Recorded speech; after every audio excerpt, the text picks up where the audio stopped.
समस्त देवी देवताओं की उजेरी नाई की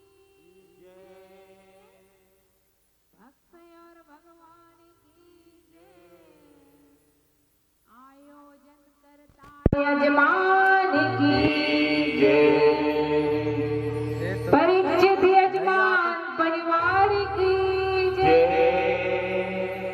भक्त और भगवान की जय। उमापति महादेवी की जय। श्री शिव महापुराण की जय। एक कार्ड चाहिए मेरे को, कार्ड। शिरा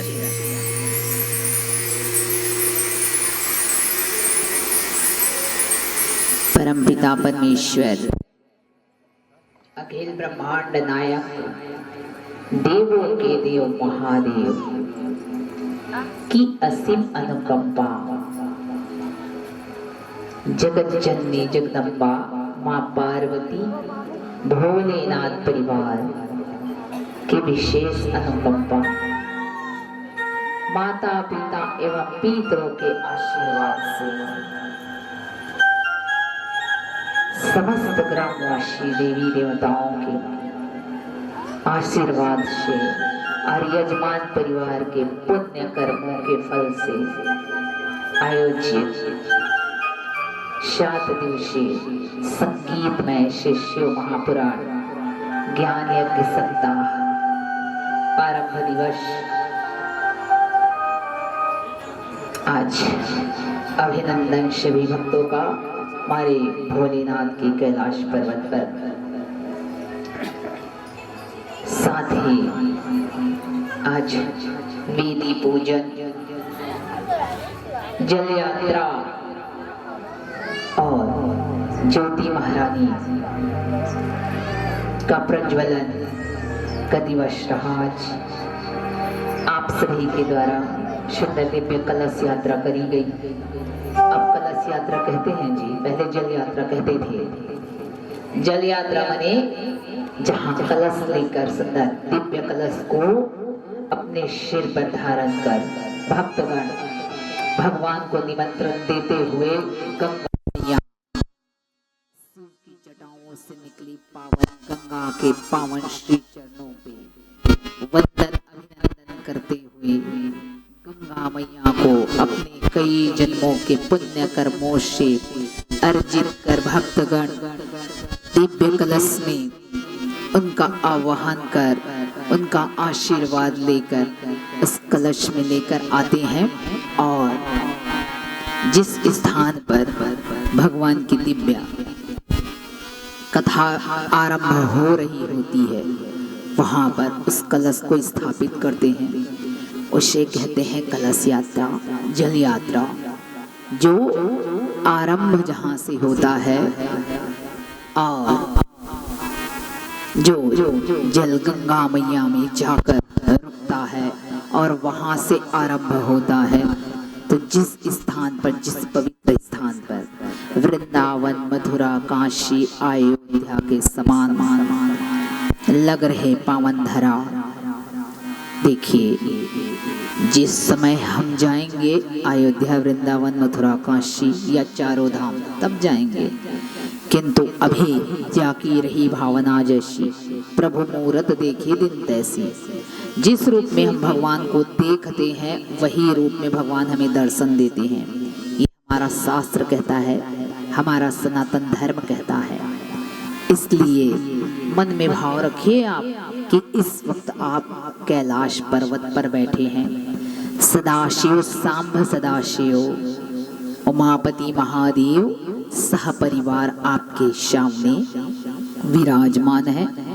और आज आरंभ दिवस श्री शिव महापुराण की दिव्य कथा, पावन कथा का जब आरंभ हुआ तब उस कथा के साक्षी और उस कथा के यजमान यानी परीक्षित स्वयं भगवान भोलेनाथ और माता पार्वती थे।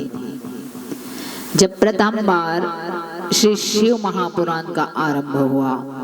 88,000 शौनिक ऋषियों ने सूत जी से जब प्रश्न किया नैमी सारण्य तीर्थ पर कि हे देव, कलयुग रूपी संसार में आने वाले समय में पाप, बुराई, अत्याचार, हाहाकार, छल, छिद्र, कपट का युग होगा, कलयुग। उस युग में जब चारों ओर केवल बुराई ही बुराई, पाप ही पाप, अंधकार ही अंधकार होगा, तब उस पाप, बुराई, अंधकार से लड़ने वाला धर्म रक्षक ऐसा कौन सा कवच होगा, कौन सा अस्त्र होगा जिसको धारण करने से मनुष्यों का कलयुग रूपी भवसागर से मुक्ति मिलेगी, मनुष्यों का कल्याण होगा, उद्धार होगा।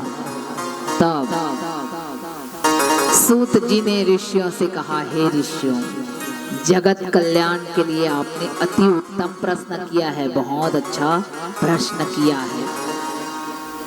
तो आने वाले समय में जब कलयुग अपनी चरम सीमा पर होगा, पाप, बुराई, अत्याचार होगा, कलयुग बैठा मार कुंडली, जाऊं तो मैं कहाँ जाऊं, घर घर इतने रावण बैठा, इतने राम कहाँ से लाऊं।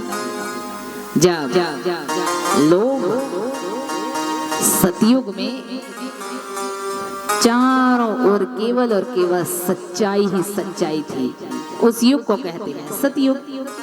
त्रेता युग जहाँ 3 गुना सच्चाई और 1 गुना बुराई, उस युग को कहते हैं त्रेता युग।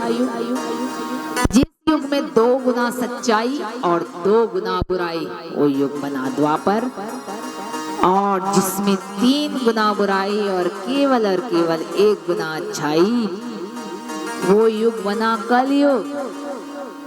कल मतलब लोहा, युग मतलब सभ्यता, लौह युगीन सभ्यता। जब मनुष्य के दिमाग में लोहा पड़ जाएगा और वो जंग लगने लगेगा, मनुष्य एक दूसरे के लिए जलने लगेंगे, मनुष्य एक दूसरे से प्रतिस्पर्धा आगे बढ़ने का, हम अच्छे, सबसे अच्छे बनने में मनुष्य अपनों को पीछे छोड़ता जाएगा। वो युग है आजकल युग, सबको पता है, सभी जानते हैं। हम सब दशहरा में रावण का पुतला दहन करते हैं, है ना? सबको बड़ी खुशी होती है, किंतु अपने अंदर जो पाप, बुराई, अत्याचार रूपी रावण भरा बैठा है, उसको कौन मारेगा, उसका दहन कब और कौन करेगा, बताओ ना। ये भी बड़ा प्रश्न है।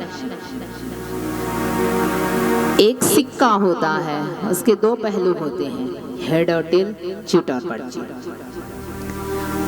हर मनुष्य हर वक्त अच्छा नहीं सोचता, हर मनुष्य हर समय बुरा नहीं सोचता।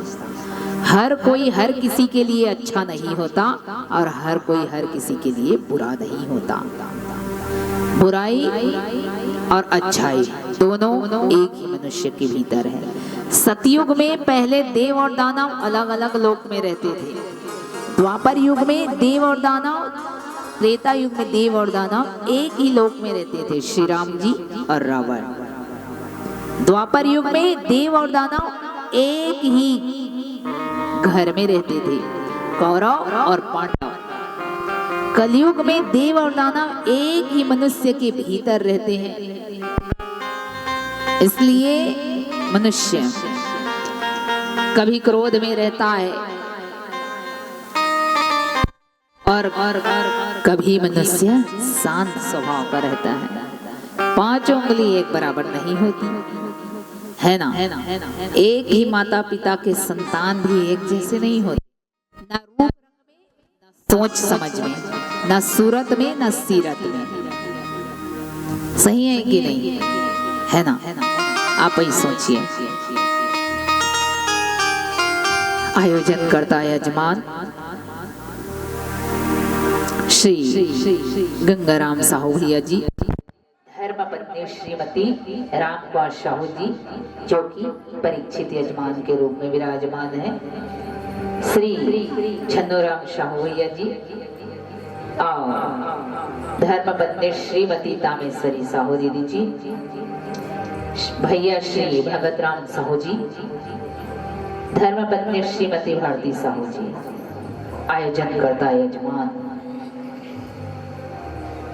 मेरे भोलेनाथ अपने श्री शिव महापुराण के आरंभ में प्रथम बार स्वयं की कथा में स्वयं वो यजमान थे, परीक्षित थे। ना होता परीक्षित तो ना होती आयोजन। ये हम ना कहते, हमारा शास्त्र कहता है बिना परीक्षित के भला कोई आयोजन संभव है क्या? नहीं ना। तो मेरे भोलेनाथ स्वयं माता पार्वती के साथ में अपने ही शिव महापुराण के प्रथम बार परीक्षित रहे हैं। श्री शिवलिंग कहाँ प्रथम बार प्रकट हुआ, किस स्थान पर प्रकट हुआ? तो वो स्थान था अरुणाचल प्रदेश। प्रथम बार शिवलिंग जिस जगह पर प्रकट हुआ वो था अरुणाचल प्रदेश। अरुणाचलेश्वर महादेव के रूप में वहां विराजमान हुए भगवान। प्रेम से बोलिए अरुणाचलेश्वर महादेव की जय। अरुणाचलेश्वर महादेव के रूप में जब भगवान प्रथम बार धरा पर इस मृत्यु लोक में, इस धरती लोक में प्रकट हुए, वो किस लिए? क्योंकि ब्रह्मा जी और विष्णु जी त्रिदलम त्रिगुणाकारं त्रिनेत्रं त्रियायुधं त्रिजन्म पाप संहारं बेलपत्रं शिवार्पणम्। एक बेलपत्र त्रिदलम त्रिगुणाकारं यानी कि ब्रह्मा विष्णु और महेश्वर तीनों के प्रतीक है एक बेलपत्र। तो एक बेलपत्र की महिमा अपरंपार है। सदाशिव जब ब्रह्मा जी और विष्णु जी दोनों आपस में लड़ने लगे, हम बड़े, तो जब मैं रूपी अहंकार किसी के भी मन में देव हो, दानव हो, चाहे मानव हो, किसी के अंदर भी मैं रूपी अहंकार प्रवेश करता है तो पतन निश्चित है, प्रकृति का विनाश निश्चित है। करने वाला बच जाता है और नहीं करने वाला फंस जाता है।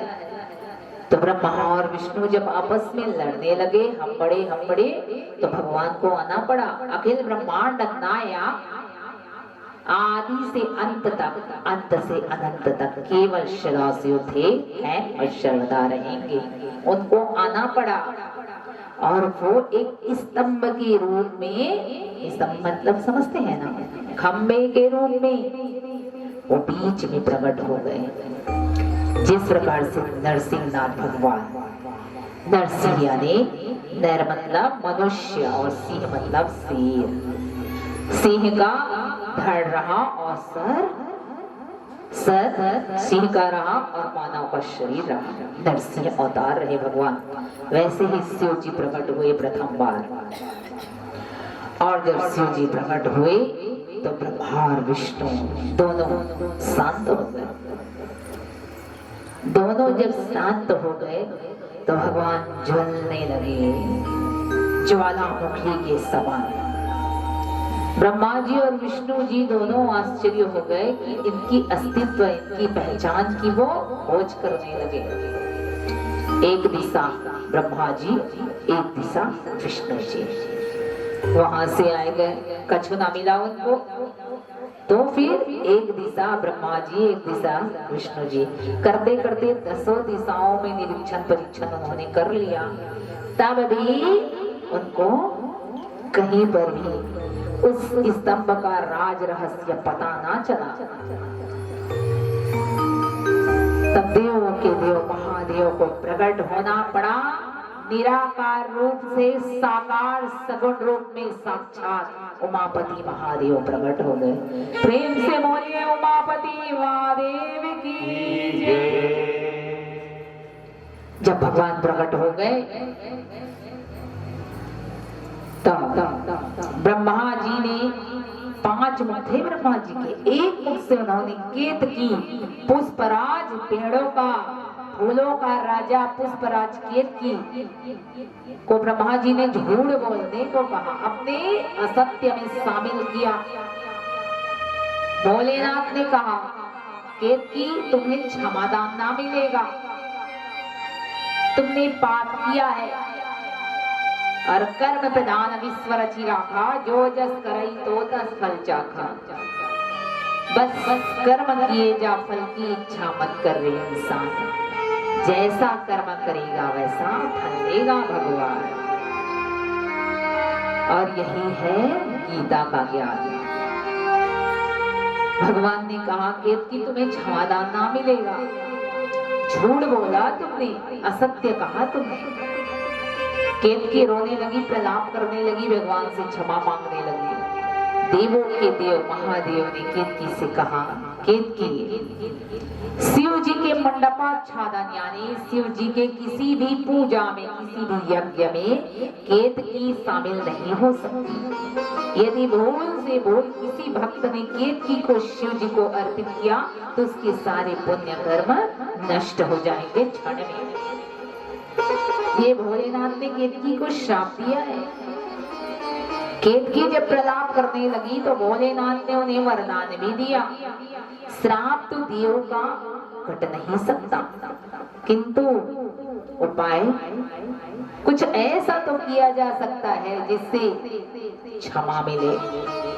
क्षमा शब्द में बड़ी शक्ति होती है। क्षमा स्वयं शिव जी की शक्ति है। 64 योगिनी में से एक मैया है, वो एक योगिनी मैया है। क्षमादान से बड़ा कोई दान ना है।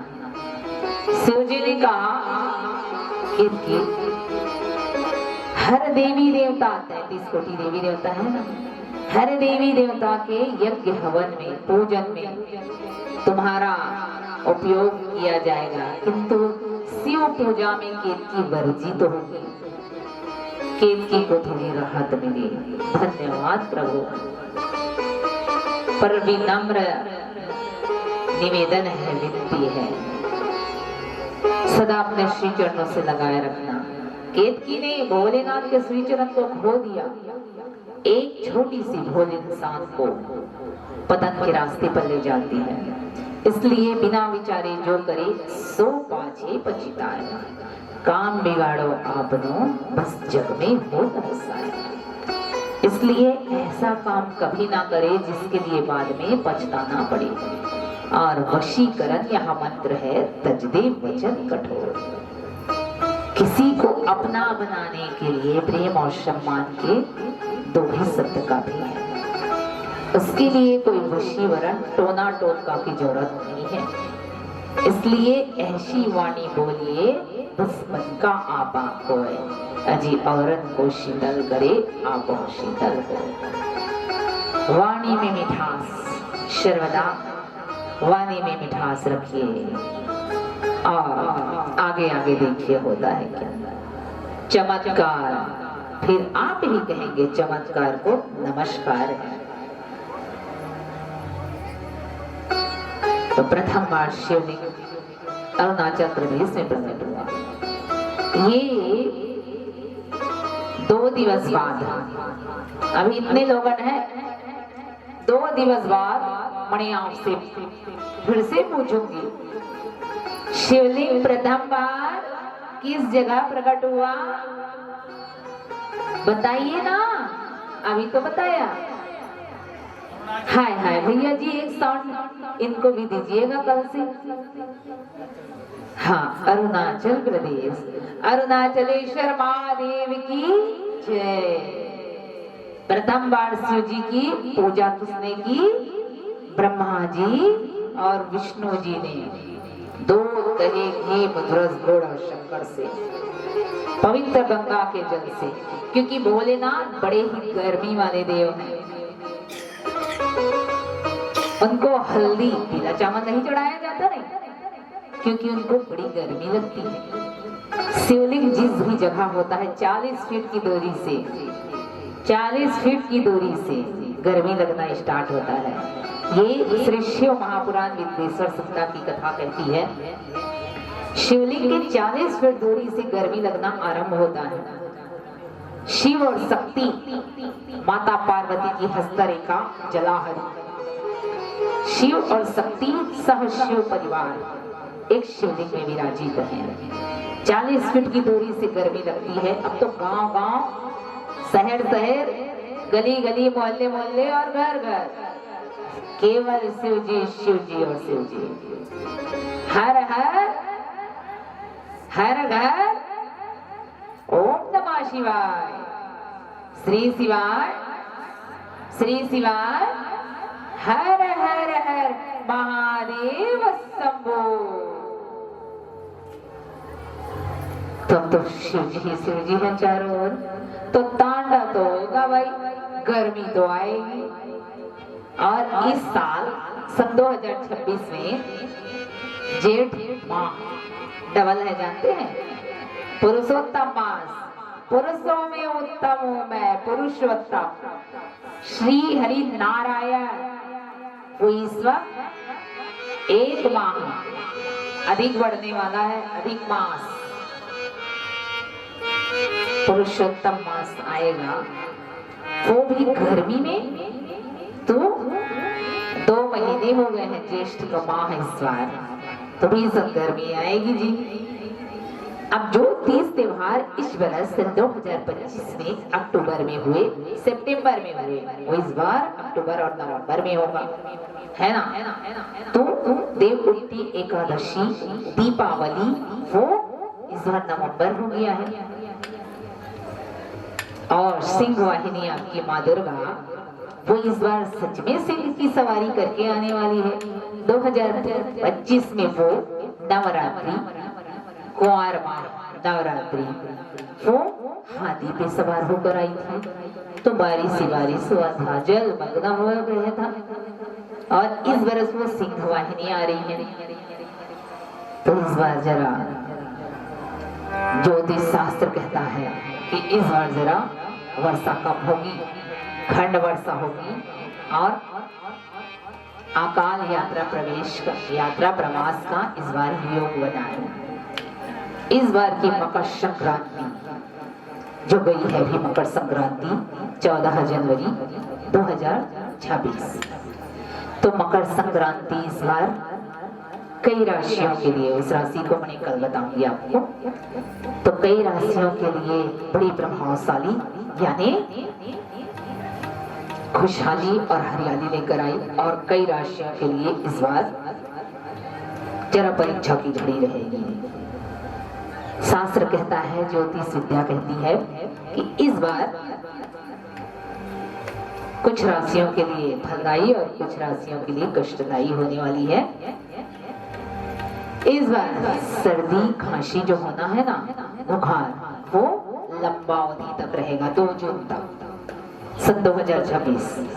क्योंकि इस बरस गुरु बृहस्पति जरा विलुप्त हो गए हैं, अपने जगह से वो हट गए हैं। इसलिए 2 जून के बाद ही उनकी वापसी होगी। 3 जून 2026 से उनको उनका स्थान वापस मिलेगा और गुरु की कृपा बरसेगी। और जब तक गुरु बृहस्पति की कृपा ना होगी तो गुरु महादेवा की कृपा भी ना होगी।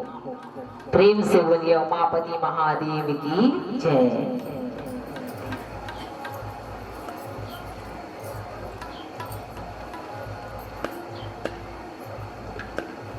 शिव महापुराण की कथा आरंभ कब से हुई?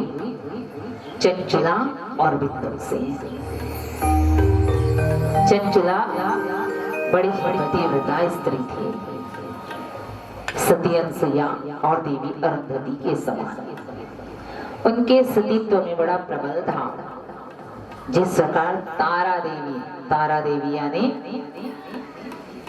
वानर राज बाली की अर्धांगिनी तारा देवी, जो 16 श्रृंगार कर मैया को प्रसन्न करती थी, अखंड ज्योत जलाकर अपने पति की दीर्घायु लंबी उम्र की कामना करती थी, उनके समान ही चंचला भी अखंड प्रचंड प्रतिव्रता थी। एक समय बिंदु मार्ग से भटक गया। वन में वो यज्ञ हेतु लकड़ियां लेने गया था, फूल लेने गया था। वहां उन्होंने एक स्त्री को देखा तो उनके पीछे वो चला गया। कई समय बीत गए, उसकी जितने भी पुण्य कर्म थे सब नष्ट हो गए। कुछ समय बीत जाने के बाद बिंदु उनको लेकर अपने घर में आया, और घर में जब आया तो चंचुला गर्भवती थी। समय बीतने लगा और समय के साथ साथ इस दुनिया में जो आया है उसको एक दिन इस दुनिया से जाना होता है। बिंदु भी दुनिया से चला गया। बिंदु की दुनिया से चले जाने के बाद में चंचुला अकेली हो गई। अकेली चंचुला भटकने लगी इधर उधर। एक दिवस चंचुला आत्महत्या का विचार मन में बनाए वो वन की ओर जाने लगी। वन की ओर जब जाने लगी तो बड़े झालर घंट बज रहे थे और ऊपर पर्वत के समान एक विशाल काय मंदिर था, शिवालय था। वहां चंचुला ने देखा कि कई स्त्रियां शिव की पूजन कर रही हैं। चंचुला भी कुछ समय के लिए उनका मन हुआ और वो शिवालय चली गई। शिवालय में चंचुला ने देखा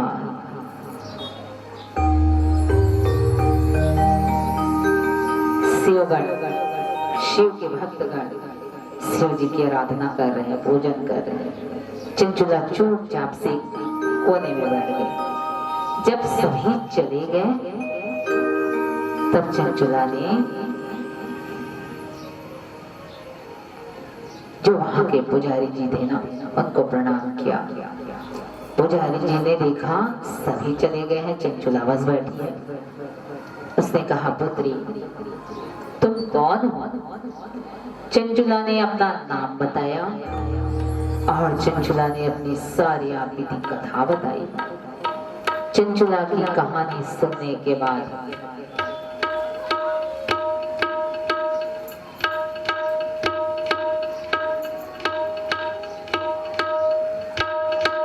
पुजारी जी कहते हैं, पुत्री तुम चिंता ना करो, चिंता से चतुराई घटे, घटे रूप और ज्ञान। चिंता बड़ी अभागिनी, चिंता चिता समान। तुम चिंता ना करो, भगवान भोलेनाथ के श्री चरणों में अपने आप को समर्पित कर दो। याद रहे चंचुला, तुम्हें अपने सुखों का त्याग करना पड़ेगा, क्योंकि महलों में रहकर, सुख सुविधा में रहकर भगवान को नहीं पा सकते। हरि को पाना है, शिव को पाना है तो उसके लिए सर्वप्रथम त्याग करना पड़ेगा, खोना पड़ेगा। कुछ पाने के लिए बहुत कुछ खोना पड़ता है, तब जाके ईश्वर की कृपा बरसती है।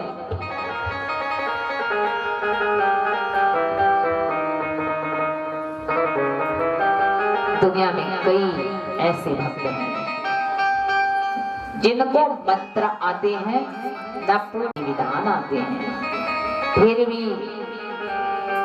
वो ईश्वर को पा लेते हैं। सबरी के पास क्या था? यदि भक्ति के नाम पैसे वाले होते तो निर्धन भगवान के भक्त ना होते, गरीब सुदामा भगवान का भक्त ना होता। यदि भक्ति के नाम देखने वाले होते तो सूरदास जी अंधे होकर भगवान को नहीं पा लेते।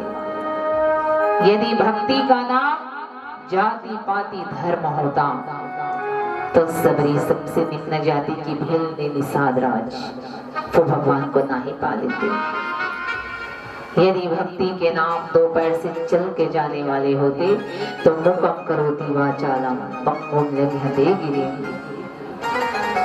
जिनकी शक्ति से गूंगा बोलने लगता है, अंधा देखने लगता है, बहरा सुनने लगता है और लंगड़ा अपाहिज भी पर्वत को पार कर लेता है, उस अखिल ब्रह्मांड नायक देवों के देव महादेव के श्री चरणों में बारंबार प्रणाम।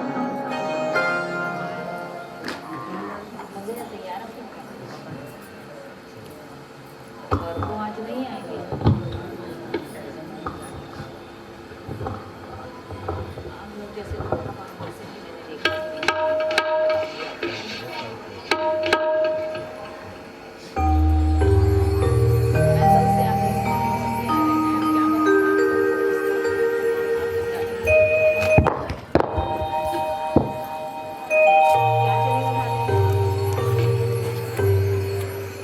मैंने देखा अपनी वाणी को शुद्ध करें। परमात्मा का संकीर्तन तत्पश्चात आगे की कथा की ओर।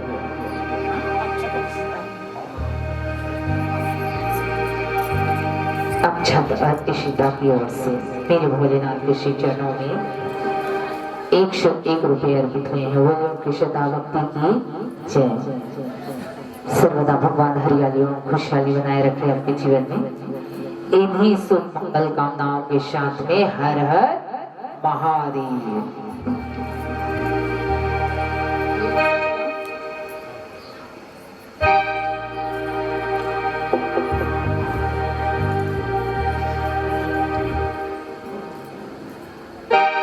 अच्युतम केशवम कृष्णे दामोदरम राम नारायणम जानकी वल्लभम राम नारायणम जानकी वल्लभम।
गौरी गजानन स्वामी की जय हो।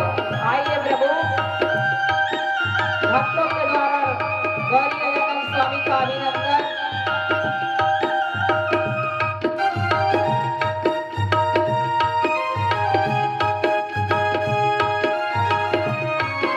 भगवान भाव के भूखे होते हैं, मन से तालियों की सेवा के साथ स्वयं को परमात्मा के श्री चरणों में समर्पित करते हुए सच्चे भाव से भगवान का धन्यवाद करिए। उन्होंने मानव का जीवन दिया, धन्यवाद करिए। कौन कहते हैं भगवान आते नहीं, कौन कहते हैं भगवान आते नहीं, कौन कहते हैं भगवान आते नहीं, कौन कहते हैं भगवान आते नहीं। तुम मीरा के जैसे बुलाते नहीं, तुम मीरा के जैसे बुलाते नहीं। अच्युतम केशवम कृष्ण दामोदरम, अच्युतम केशवम कृष्ण दामोदरम राम नारायणम जानकी वल्लभम, राम नारायणम जानकी वल्लभम। जय हो।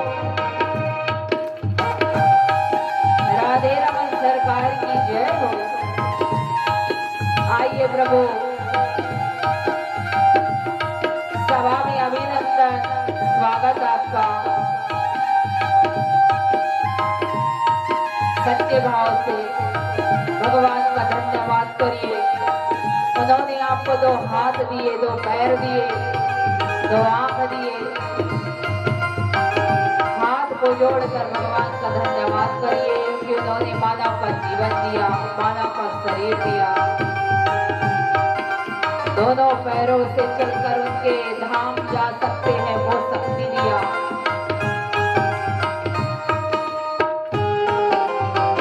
दोनों नेत्रों से उनका दर्शन कर सकते हैं, वो आंख दिए, नयन दिए, नेत्र दिए। पल पल धन्यवाद करिए प्रभु का।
शिव महापुराण की जय, भोलेनाथ परिवार की जय।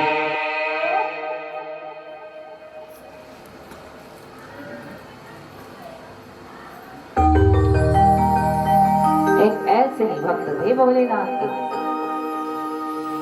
आपके जैसे बड़े ही अखंड भक्त थे। उनको तो पता ही नहीं था कि वो भगवान के भक्त हैं। एक समय वो बड़े ही निर्धन थे, कितने बड़े ही निर्धन थे। न मंत्र श्लोक आते थे, न उनके पास पूजा पाठ करने का समय था। और अभी कहा ना कर्म प्रधान ईश्वर की राखा, अजी कर्म करिए कर्म, फल देना उनके हाथों में है। कर्म करना प्रत्येक मनुष्य का धर्म है, अधिकार है, किंतु उसका फल देना परमात्मा के हाथों में है। श्री कृष्ण कन्हैया लाल ने स्वयं कुरुक्षेत्र के मैदान में 18 दिनों के 18 अध्याय 700 श्लोक वाली गीता में अर्जुन को कह रखा है, हे अर्जुन, कर्म करना प्रत्येक मनुष्य का धर्म है, किंतु उसका फल देना भगवान के हाथ में है। समय से पहले और भाग्य से ज्यादा ना किसी को मिला था, ना मिला है और ना आगे मिलेगा। समय होत बलवान, राजा को रंग और रंग को राजा बनते देर ना लगती है। इसलिए समय और भाग्य परिवर्तनशील है, अहंकार व्यर्थ है। जीवन की सबसे बड़ी सच्चाई क्या है? मृत्यु, जो एक दिन सबको आनी है। राजा हो रंग हो, अजी राम भजन के सब अधिकारी, बालक वृद्ध युवा और नारी। जब भगवान के भजन के सब अधिकारी हैं बराबर के, तो मृत्यु भी, बालक हो, वृद्ध हो, युवा हो, नारी हो, सबको एक दिन आना है। जो सप्ताह के 7 दिवस में आया है उसको सप्ताह के 7 दिवस में ही जाना है। इसलिए हर आयोजन होता है ज्ञान यज्ञ सप्ताह, और ये शिष्य महापुराण ज्ञान यज्ञ सप्ताह है। 7 दिवस से 8वां दिवस तो बना ही नहीं है। आरंभ भी रविवार से होता है और समापन भी सोमवार तक ही होता है, इसलिए व्यर्थ है। चिंता से चतुराई घटे, घटे रूप और ज्ञान। चिंता बड़ी अभागिनी, चिंता चिता समान। मरने के बाद मनुष्य चिता पर एक ही बार जलता है, किंतु चिंता मनुष्य को पल पल मारती है। इसलिए अपनी सारी चिंताओं को, सारी बाधाओं को, सारी समस्याओं को सच्चे पवित्र मन से बस भाव शुद्ध रखिए और हरि के श्री चरणों में सौंप दीजिए। फिर होगा वही जो आप चाहोगे और आपकी भगवान, क्योंकि प्रबल प्रेम के पाले पड़कर प्रभु को नियम बदलते देखा। अपना मान भले टल जाए, भक्त का मान न टलते देखा। भगवान सारे नियम कानून कायदे तोड़ देते हैं अपने भक्त के लिए। भले ही मां सती भस्म हो गई, शिव जी ने उन्हें बचाया नहीं, विधि का विधान था वो। और ना ही माता सती के जाने के बाद शिव जी ने उन्हें पुनर्जीवित किया, वो भी विधि के विधान के विरुद्ध था। किंतु भक्त के लिए प्रबल प्रेम के पाले पड़कर प्रभु को नियम बदलते देखा। अपना मान भले टल जाए, भक्त का मान न टलते देखा। हमारा अपमान हो चलेगा, किंतु हमारे भक्त का अपमान ना होना चाहिए। हमारे भोलेनाथ कहते हैं बड़े अपने प्रभु पर भरोसा है, कहे कि भक्ति रूपी शक्ति में, हमारे को पता है भक्ति रूपी शक्ति में सामर्थ्य होती ईश्वर को बुलाने की, वरना गरीब सुदामा की क्या औकात थी श्री कृष्ण से पैर धुलवाने की। और भक्ति रूपी शक्ति में बड़ी सामर्थ्य होती ईश्वर को बुलाने की, वरना श्री राम को क्या आवश्यकता थी सबरी के जूठे बेर खाने की। अब भगवान सबरी के जूठे बेर खाने के लिए न अवतार लिए थे, न प्रकट हुए थे और न जन्म लिए थे, किंतु प्रेम पोथी पढ़ पढ़ जग होया, पंडित भया न कोय। भाई 2.5 अक्षर प्रेम के पढ़े सो पंडित हो। सब प्रेम में ही शक्ति होती है। राधा 2.5 अक्षर का, श्याम 2.5 अक्षर, सीता 2.5 अक्षर, राम 2.5 अक्षर। आपको लगता है 2 अक्षर का है, अकेले में गणित करना, अकेले में सोचना, समझ आ जाएगा। भगवान का अर्थ समझते हैं? हाँ तो बोलो, वो नहीं समझते तो मैं बताऊंगी, और ना बोलोगे तो मैं बताऊंगी, हाँ बोलोगे तो आप हमारे को बताओगे। हाय हाय भोलेनाथ, कैसे भक्त हैं आपके। भा मतलब भूमि, भूमि माने आप जानते हैं नहीं, धरती जानते हैं। भा मतलब भूमि, गा मतलब गगन आकाश, वा मतलब वायु हवा, जिसमें हम और आप सब श्वास लेते हैं और जीवित हैं, प्राणवायु। तो भा मतलब भूमि, गा मतलब गगन, वा मतलब वायु, और उसमें आ की मात्रा है मतलब अग्नि, और ना मतलब नीरज यानी जल, पानी। 5 तत्वों से बना है नहीं मानव का शरीर। भगवान खुद को पार्थिव कहते हैं, पार्थिव शिवलिंग। मनुष्य का शरीर दुनिया से जाने के बाद मिट्टी बन जाता है और पार्थिव शरीर कहलाता है। भोलेनाथ ने संदेश दिया, पार्थिव शिवलिंग कहते हैं हमारा, मिट्टी से बना होता है। अभिषेक करने के आधे घंटे बाद भगवान खंडित हो जाते हैं, टूट जाते हैं नहीं, मिट्टी से बना शिवलिंग। वही संदेश भगवान ने दिया है, मरने के बाद मनुष्य का शरीर जलना ही होता है, टूटना ही होता है, बिखरना ही होता है, और अंत में गंगा में प्रवाहित होना ही होता है। शिवलिंग को आप गंगा में ही प्रवाहित करते हैं कि नहीं? शिव जी ने शिव महापुराण के कथा विद्वेश्वर संहिता 22वें अध्याय 18वां श्लोक पढ़िए तो जानिएगा। शिवलिंग के अभिषेक के जल को 3 बार काहे पिया जाता है, उससे क्या होता है?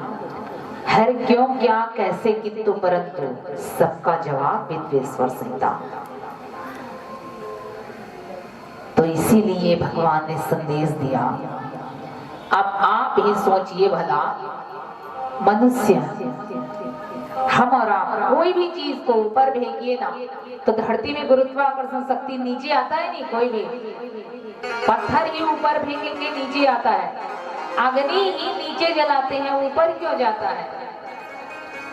आज रात भर अकेले में सोचना और कल फिर बताना, है ना कि हर चीज को ऊपर फेंकते हैं तो वो नीचे क्यों आता है, और अग्नि को नीचे जलाते हैं तो ऊपर क्यों जाता है? इस सवाल का एक ही जवाब वो कल बताएंगे आप लोग। कोई भी हो बताएंगे क्या? ठीक है, आज रात भर सोचिएगा। सस्पेंस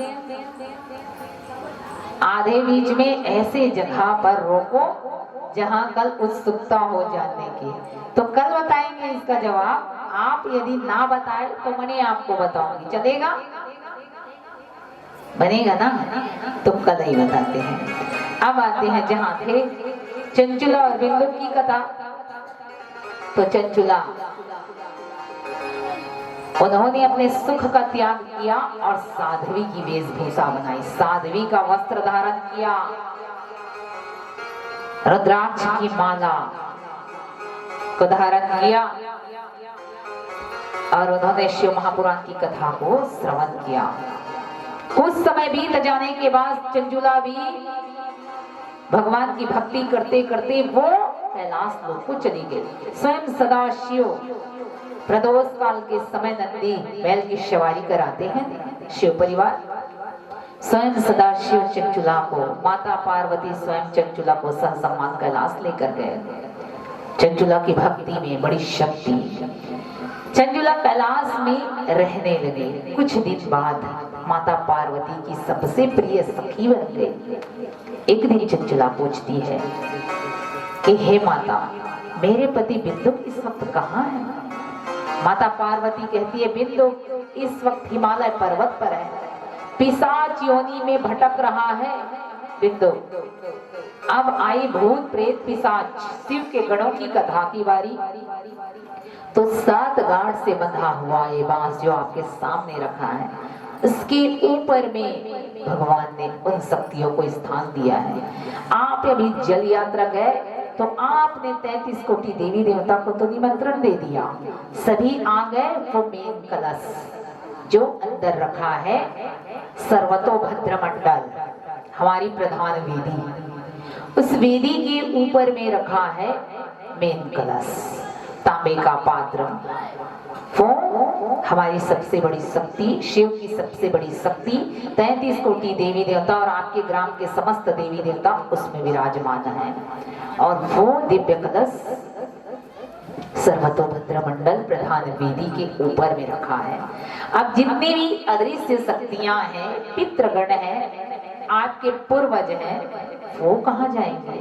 तो उनको भगवान ने इसमें स्थान दिया है और वो भी शिव जी की कथा को सुनने के लिए यहाँ आ चुके हैं। उनको हम और आप निमंत्रण ना दे तो शिव जी स्वयं बुला लेंगे। जहाँ जहाँ हरि की कथा होगी वो स्वयं आकर विराजमान हो जाते हैं। तो चंचुला अपने पति बिंदु को जब देखने के लिए गई, पिशाच योनि में भटक रहे विशाल काय महान असुर जो पशु पक्षियों को मार कर खा जाता, भयानक। चंचुला ने अपने पति को देखा, वो रोने लगी। माता, आप तो करुणामयी है, ममतामयी है, प्रभु से कहिए ना कि मेरे पति बिंदु को मुक्ति मिल जाए। माता पार्वती भक्ति से प्रसन्न हुई चंचुला की, उन्होंने भोलेनाथ से कहा और माता पार्वती ने आदेश किया तुमरो ऋषि जी आए और उन्होंने हिमालय पर्वत पर जंजीरों से बांध दिया बिंदुक को और शिव महापुराण की कथा का हुआ आरंभ। प्रथम बार हिमालय पर्वत पर सर्वप्रथम बार शिव महापुराण आरंभ हुआ। सबसे पहले बार शिवलिंग प्रकट हुआ अरुणाचल प्रदेश में। सर्वप्रथम बार शिव महापुराण की कथा आरंभ हुई हिमालय पर्वत पर। कथा करवाने वाली चंचला अपने पति बिंदुक को मुक्ति दिलाने के लिए आयोजन किया उन्होंने। तुमरो ऋषि जी ने वह कथा सुनाया पहली बार हिमालय पर्वत पर माता पार्वती के कहने से। माता पार्वती और भगवान भोलेनाथ स्वयं आश्रम पर बैठ प्रथम परीक्षित अपने शिव महापुराण की और कथा सुनने लगे। अपनी ही कथा को जब शिव जी सुनने लगे, सुनते सुनते 1 दिवस 2 दिवस 3 दिवस करते करते 7 दिवस हो गए। 7वें दिवस जैसे ही यज्ञ हवन पूर्णाहुति हुए 33 कोटि देवी देवताओं को स्वाहा के माध्यम से, स्वाहा वो अग्निदेव की पत्नी है स्वाहा देवी। स्वाहा देवी जब प्रकट होती है और 33 कोटि देवी देवताओं को भोजन मिलता है, वैसे ही जब कपिला गाय, कपिला तर्पण, गौ माता की पूजा होती है और सहस्त्रधारा 7 छेद वाले मटके से जब यजमान स्नान करते हैं तो उनका यज्ञ सफल होता है। चंचुला का यज्ञ सफल हुआ और बिंदुक को मोक्ष मिला, मुक्ति मिली और पिशाच योनि से मुक्त होकर बिंदुक जो है उमापति महादेव के श्री चरणों में समर्पित हो गए और कैलाश को चले गए। प्रेम से बोलिए उमापति महादेव की जय। और इस प्रकार से बिंदुक और चंचुला दोनों कैलाश पर ही रहने लगे और भगवान की भक्ति करने लगे। आइए अपनी वाणी को शुद्ध करें, परमात्मा का संकीर्तन।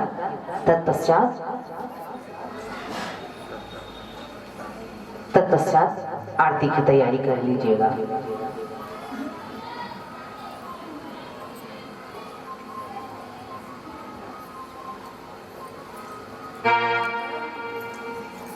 जिस भजन में भोले का नाम न हो उस भजन को गाना ना चाहिए।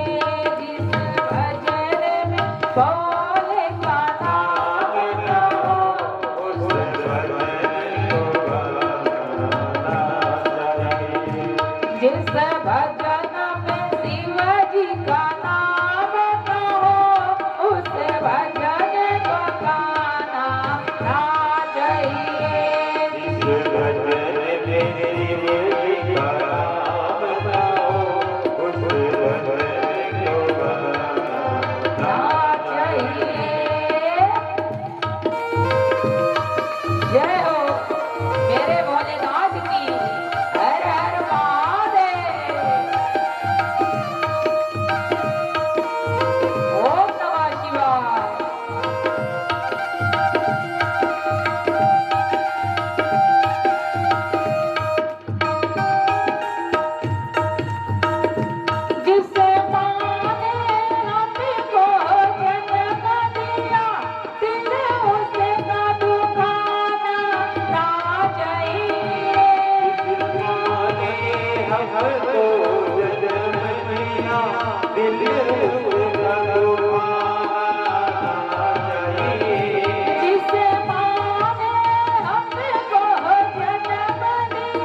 उसे सिर पे चढ़ाना चाहिए। चाहे बेटा कितना प्यारा हो, उसे सिर पे चढ़ाना ना चाहिए। चाहे बेटा कितना प्यारा हो, उसे सिर पे चढ़ाना चाहिए। चाहे बेटी कितनी लाडली हो, घर घर में बुलाना ना चाहिए। चाहे बेटी कितनी लाडली हो, घर घर में बुलाना चाहिए। जिस भजन में मोहे का नाम हो, उस भजन को गाना चाहिए। जिस भजन में शिव जी का नाम हो, उस भजन को गाना चाहिए। उस भजन को गाना चाहिए। उस भजन को प्रेम से बोलो महादेवी की जय। शिव